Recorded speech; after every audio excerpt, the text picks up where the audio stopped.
Hey there, moms without capes. Already messing up. Onnie here. So I'm the host of this group, if you're not familiar with who I am. And today we are talking about what's with the guilt. So before we dive in, I just wanted to make sure that we were indeed live. If you're watching this live, let me know. It's definitely more fun when it's interactive, and I know that people are watching. But I wanted to talk to you about this guilt because this is actually what this is kind of like what fueled my entire business. It was in 2011, and I was like just riddled with guilt, right? Like I felt guilt, I felt shame, I felt all kinds of like these negative emotions. And I really struggled with wanting to do things for myself, but then I was stuck. I was trapped by this image I had of like this perfect mom, and the feelings that I was feeling and the thoughts that I was having did not match. It did not gel with this definition I had of this perfect mom. And I was hiding in the bathroom just to get a break.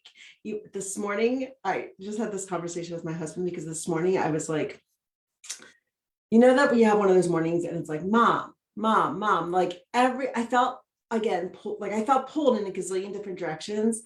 But this was going on for like the first 10 years. I was a mom. My oldest one was 10 years older, oldest daughter. And I'm not saying like I didn't practice self-care. Like I would go out with friends. I think I even went out a few weekends, like with friends. I went away to the beach and everything.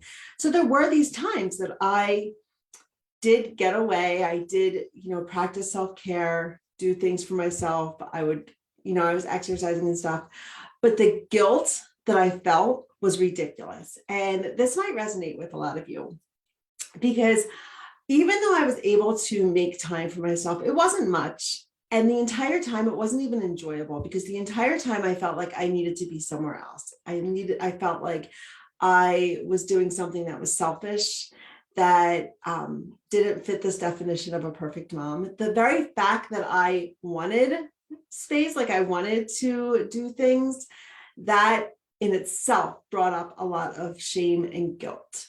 And I would hide in the bathroom just to get a break, like from that, when my kids were like, mom, like I needed a break. I really needed a break, but I refused to take one.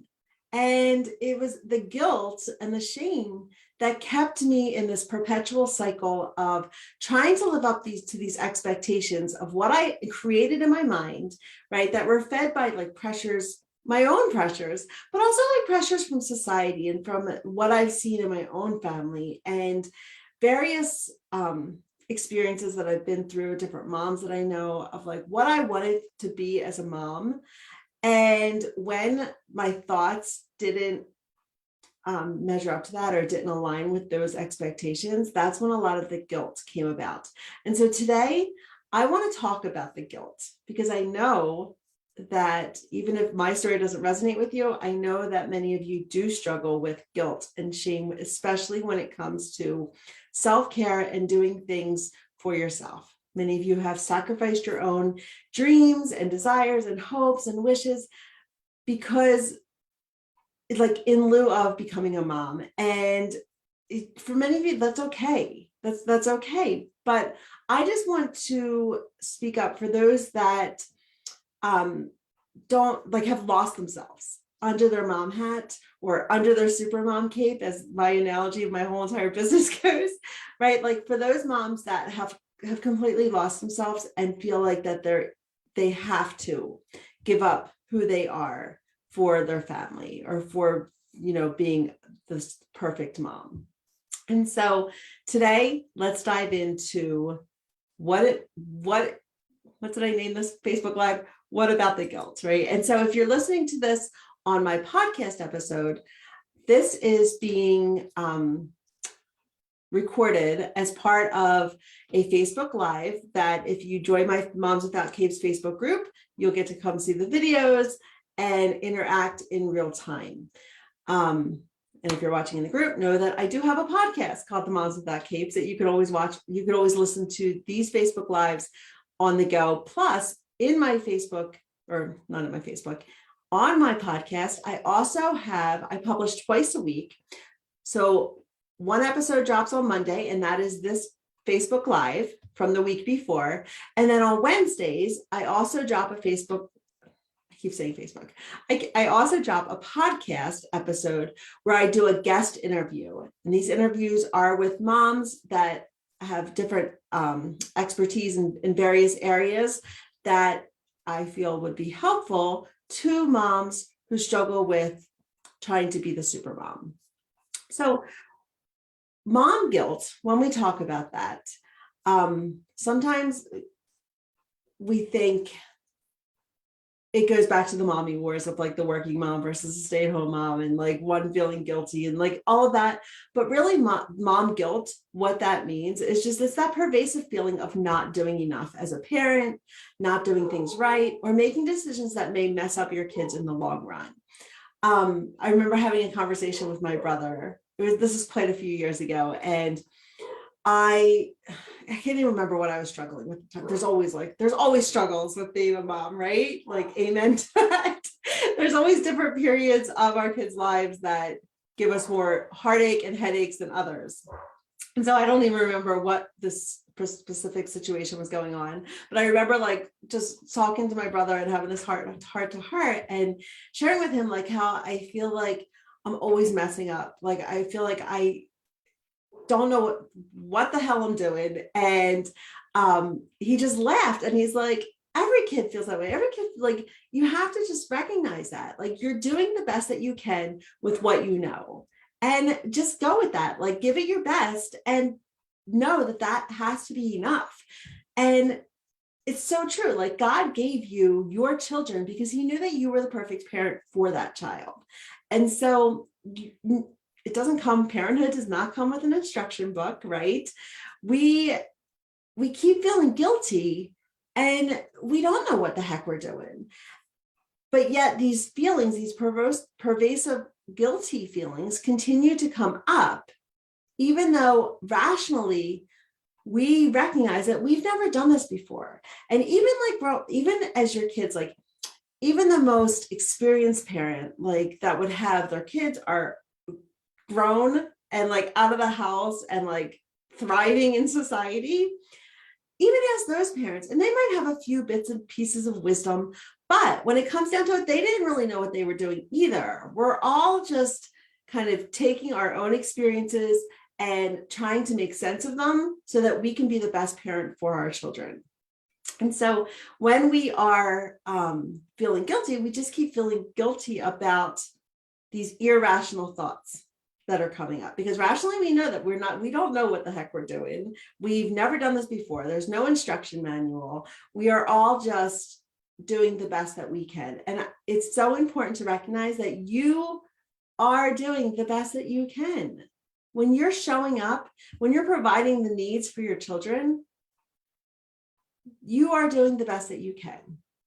And so these guilty feelings, any kind of negative feelings that we have, are stemming from the thoughts that you have and the beliefs that you hold. And the beliefs are formed from your past, from the experiences that you've witnessed or that you've been through, the way that we were raised.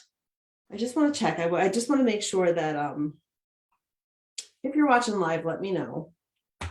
But these beliefs are coming from, these feelings are natural. They are natural. Emotions are completely natural. And so it's important just to acknowledge how you're feeling and ask yourself, what thoughts are fueling these feelings that I'm having? What am I thinking?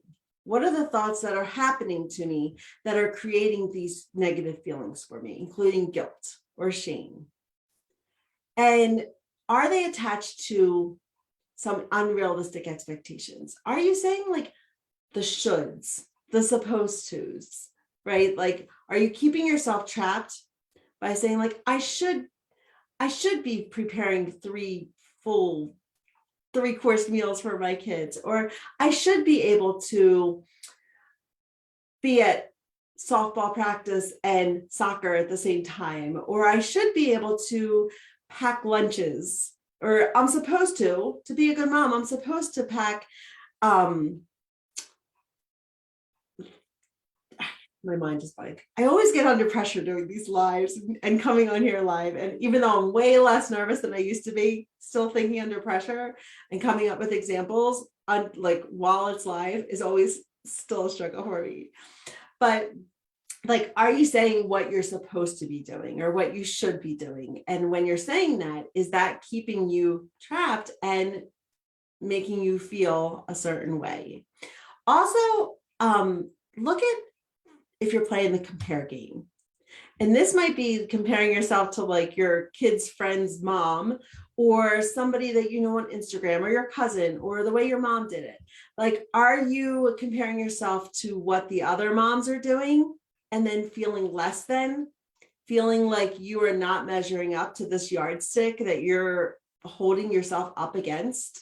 It could be personal insecurities, like things that you recognize in yourself or that you perceive about yourself, whether they're true or not.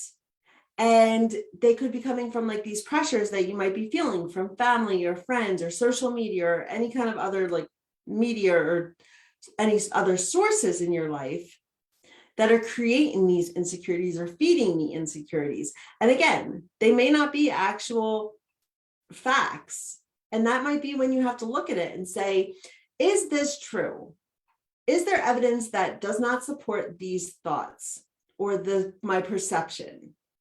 Because it's not the situation itself, it's the way you perceive the situation. And so by looking at your perceptions, you can start like filtering out what is true and what is not true and what is serving you and what is not serving you, and start collecting that evidence that's going to support a more realistic and more rational thought, which is, by doing so, the natural consequence is going to be a less negative emotion.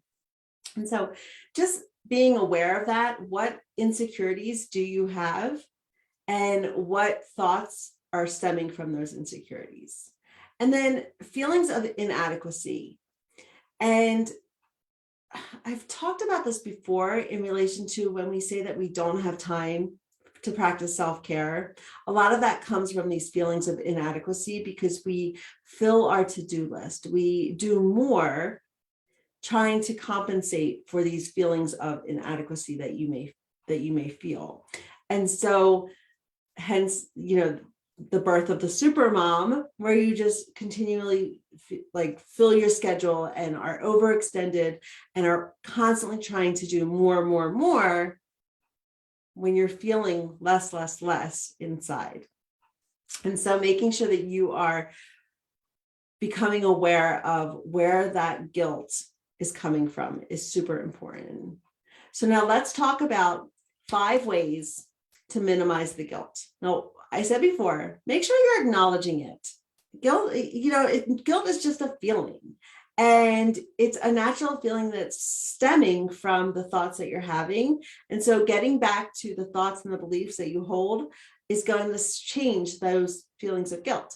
So way back when, I did feel a lot of guilt, and it didn't stop me from practicing self-care, but it really made the experiences miserable, right? Like it brought along a lot of unnecessary emotions with being able to do things. And so, and it also kept me, again, like with the huge to-do list and feeling like I'm not measuring up, right? It fed that belief of inadequacy. And so how did I get past that is what I'm going to share with you today. Some of the things that have helped me minimize the guilty emotions and the shame and really lean into my authenticity and leaning into the fact that self-care has to happen. Like I cannot be myself. I cannot be the person I was meant to be, that God created me to be, if I've got these negative emotions dragging me down. And so the first one is to practice self-compassion. It's so important to pay attention to how you're talking to yourself, how you're treating yourself. The words that you're saying to yourself matter. And so when you are able to practice self-compassion, have grace, forgive yourself, everything changes. It is a complete game changer. When you can stop beating yourself up, because we are our own worst critic. We have this negativity bias that we tend to gravitate towards the negative aspects. This is just like a psychological, natural phenomenon that humans have, right? And so you have to work hard to foster compassion towards yourself. And it's so amazing what happens when you are able to foster that self-compassion and quiet the inner mean girl, because she can be loud. She can be loud and she wants to be heard. So you've got to be proactive and work harder to quiet her so that you can treat yourself and talk to yourself kindly and with compassion. When you practice self-compassion, it allows room for you to forgive yourself for your mistakes and get rid of those regrets that are dragging you down.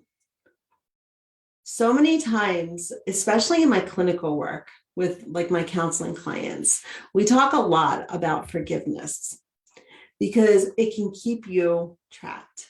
When you hold on to that anger and when that regret, and there's such power in being able to forgive yourself. And that's part of that self-compassion. It also allows you to love deeper and not just yourself, right? Which is a natural thing. When you start treating yourself and talking to yourself with compassion, that's part of that self-love. But it also allows you to love others more deeply because you are building yourself up. Right? You're putting on your own oxygen mask and you are allowing yourself to feel that love, and that love's going to filter over to all those around you, your family and your friends and all of those people that you do love. But practicing self-compassion actually allows you to love deeper. And then finally, it opens up opportunities for growth. Because when you are talking to yourself, like imagine saying to somebody else, those things that you say to yourself, right? Like you're worthless, you're a failure, you're a mistake, right? Like those things that you might be telling yourself each and every day. Imagine telling somebody else that, somebody that you love, a child or your spouse or somebody that's close to you. That person's going to feel small, insignificant, and just not wanting to grow much, right? Like you're going to stunt their growth, their emotional and their mental growth. And so the same thing happens to us when we're continually berating ourselves. So when you start talking to yourself with more compassion, you open up the doors to allow yourself to grow more. And that's going to filter out and ripple out to all of those around you. So the second thing, I have such an itchy nose today. The second thing to minimize the guilt that you might be feeling is to ask for help. This could be scary for some of you. I know this was scary for me. My mother-in-law would offer, when we moved to Montana, my mother-in-law would offer like to take the kids or to do the things like again, that guilt kept me continually saying no. Like, because in my head, like a good mom wouldn't want to part with their kids. Right? Like, and so I was trapped by the guilt, and it kept me from leaning into the support that people that wanted to support me, people that wanted to help. It kept me not asking for help, not delegating, even for my husband. I felt like I could do it all and I'm going to do it all. And if I do have help, then I'm not that good mom. I'm not that perfect mom that I need to be, right? So just asking for help is a skill, right? It's a skill in learning how to ask for help, recognizing who it is in your support system, who can help with what, and getting that straight, right? Because you don't want to ask somebody who, and I'm not just talking about like asking for help, like watch my kids. I'm not. There's so many ways that people can support you, not just physically, but also emotionally, but they don't know. We get stuck in this thing, like people are as if they're mind readers, and they're not. We need to tell them. Sometimes it is, most times, it's helpful to tell people what you need because it provides clarity for them. And then they're like, oh, she needs that. And I can definitely provide that. It gives them the opportunity to help. And you like to help. And so when you're not asking for help, you're denying others that opportunity to help you. And so opening yourself up, identifying who it is that can help with what, and then learning how to ask for help graciously and not passive aggressively. So being able to just open up and allow yourself to be helped. That's very hard to do for many of us because we are under the impression that we have to do it all, that we have to do all the things. And so it may be perceived, again, that perception that we have of ourselves or what we think is a good or perfect mom, what we perceive is not reality. You have to look at that perception and ask yourself, is this the truth? Is this the only way it could be? Is this the only way it can be? Or are there other options? Is there other ways that I can meet my needs? Many of us don't even know what it is that we need. I know for years, I didn't even know what it was that I needed because I was so consumed in taking care of everyone and everything else that I never stepped away and I never asked myself, what do I need? And I was killing myself doing all of this stuff for everybody else. And I wasn't even filling my own bucket. I wasn't filling my cup. I wasn't asking myself what I needed. And so how was I expecting anyone else to know what it is that I needed when I myself didn't even know what I needed? Because I never took the time to even do that reflection. Number 3. So we've got have self-compassion. Number 2 is ask for help. Number 3, let go of perfectionism. I've spoken with moms right here in this group who say I do not struggle with perfectionism. And I did a podcast episode as well as a Facebook Live a while ago, all about how perfectionism manifests in motherhood. Perfectionism is when we get stuck in that all or nothing mentality. We want to have control, right? Like I admit it, I am a recovering control addict. I still struggle with it a lot, right? I have learned to let go of the reins a bit, but it's still something that I know that I struggle with. And that is perfectionism. That's perfectionism showing up. And it takes an awareness and it takes practice to be able to continue to look at the gray area. And I have this sign hanging up in my house. It says, it's not in my room right now, but it says like, excuse the mess. My kids are busy making memories. You probably have seen that sign before. Like it's on a meme or whatever. But that sign is just like this reminder to me, like, it's okay if the house is not perfect, if not every single blanket is picked up in the living room. And my house is pretty neat, like pretty clean. I'm not saying that it's like dirty or anything, but I had to let go of some of that control because it kept me running around like a chicken with my head off.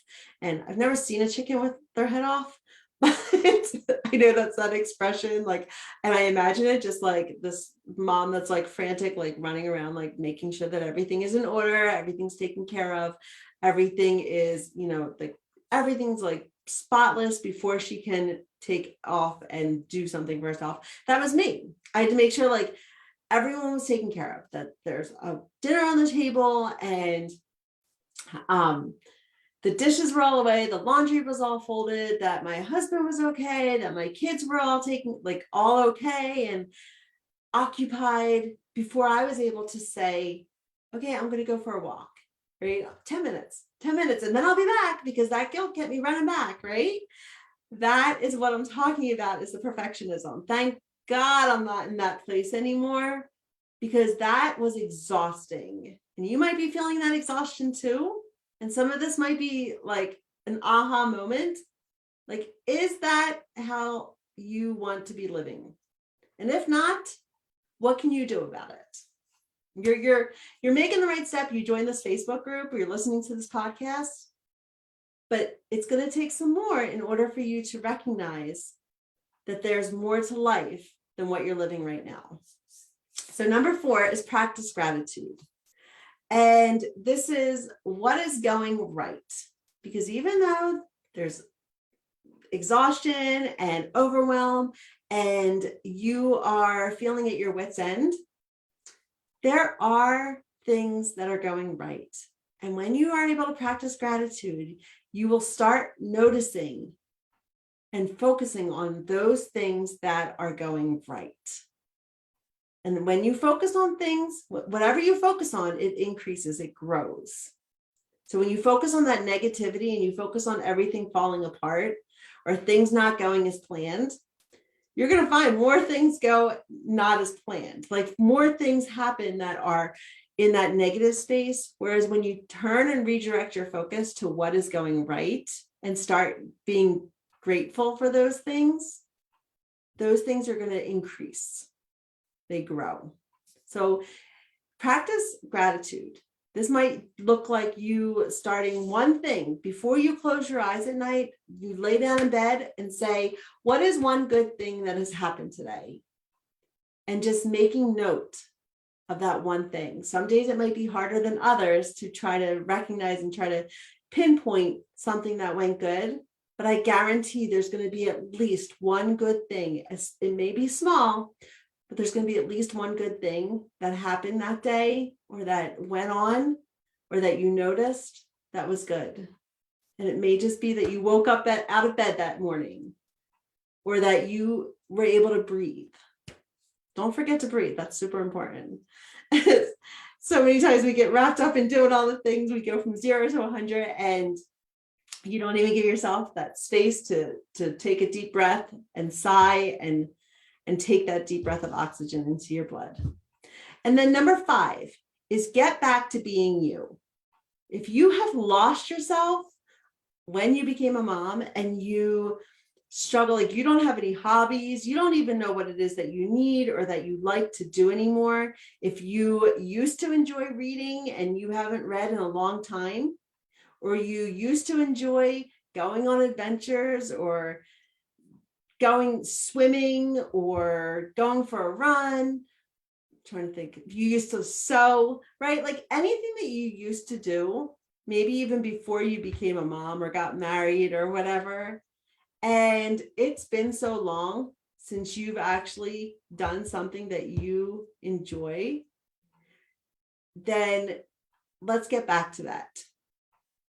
Let's get back to figuring out what it is that interests you. What are your passions?